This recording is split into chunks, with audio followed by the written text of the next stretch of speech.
Good afternoon students. कल हमने hydrosphere पढ़ा था, आज उससे आगे पढ़ रहे हैं atmosphere. The thin layer of air that surrounds the earth is called the atmosphere. एक पतली लेयर परत इसकी एयर की दैट जो सराउंड्स घेरती है द अर्थ को is called the atmosphere. The gravitational force of the earth holds the atmosphere around it.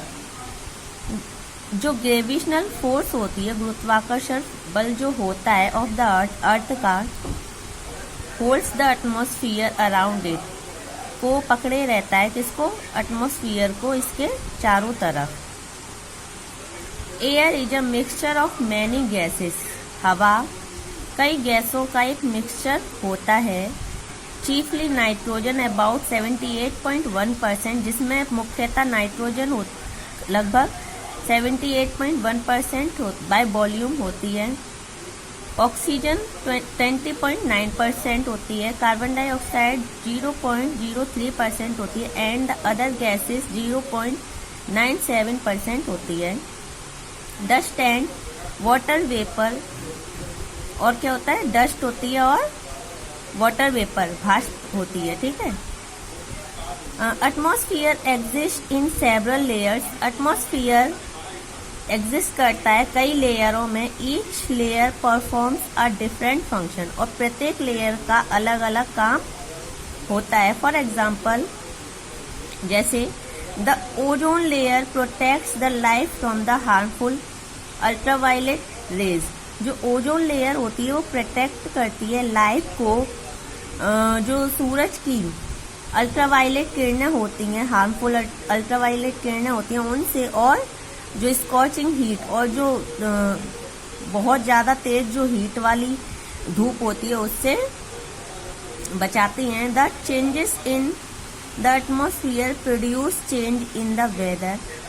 और the changes in atmosphere, atmosphere में जो चेंजेस होते हैं, प्रोड्यूस चेंजेस, वो चेंजेस लाते हैं इन द वेदर, वेदर में चेंज लेकर आते हैं, एंड क्लाइमेट, और क्लाइमेट में भी। Atmosphere also helps to form precipitation, और एटमॉस्फेयर ही हेल्प करता है बनाने में किसको? प्रिसिपिटेशन को। प्रिसिपिटेशन कल बताया था, रेन। ठीक है।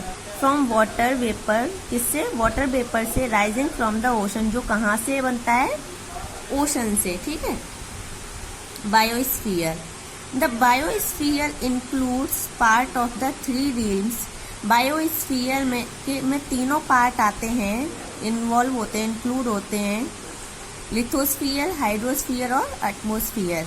बायोस्फीयर किससे मिलकर बना होता है? लिथोस्फीयर से, हाइड्रोस्फीयर से एंड एटमॉस्फेयर से। जैसा कि आप इस डायग्राम में देख रहे हैं, ये बायोस्फीयर है जिसमें एटमॉस्फेयर का पार्ट भी आ गया है, लिथोस्फीयर का पार्ट भी आ गया है और हाइड्रोस्फीयर का पार्ट भी आ गया है। और तीनों के पार्ट जब इसमें आ गए तो ये बायोस्फीयर बना है। ठीक है।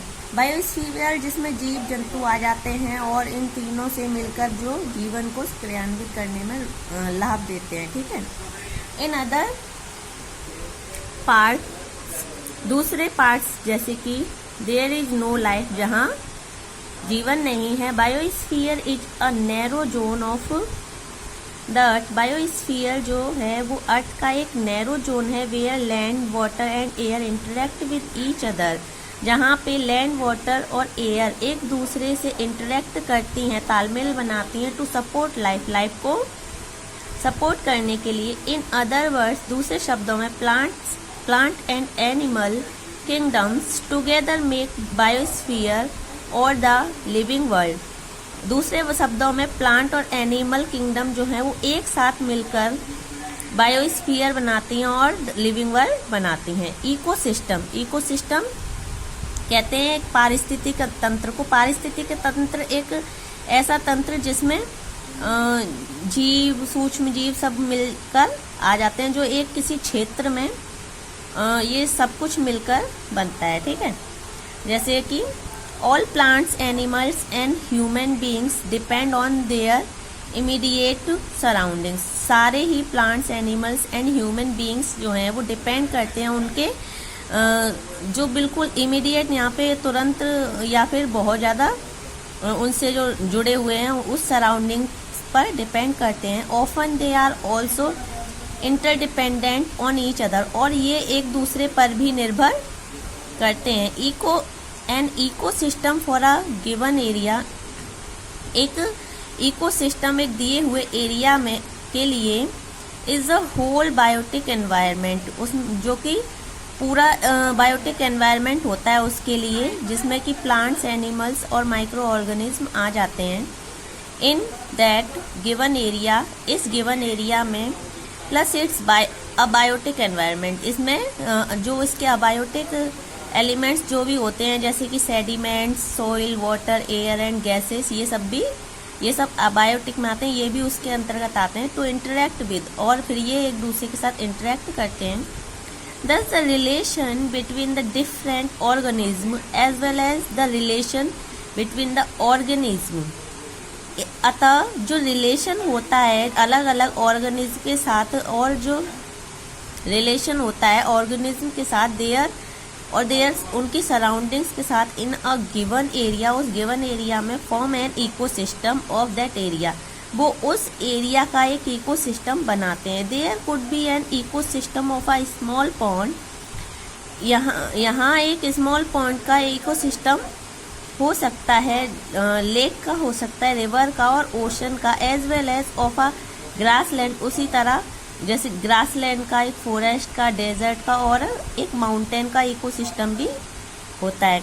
The tropical rain forest is an example of a very large ecosystem, और एक ट्रॉपिकल रेन फॉरेस्ट जो है वो एक सबसे बड़ा एग्जाम्पल है लार्ज इकोसिस्टम का। ठीक।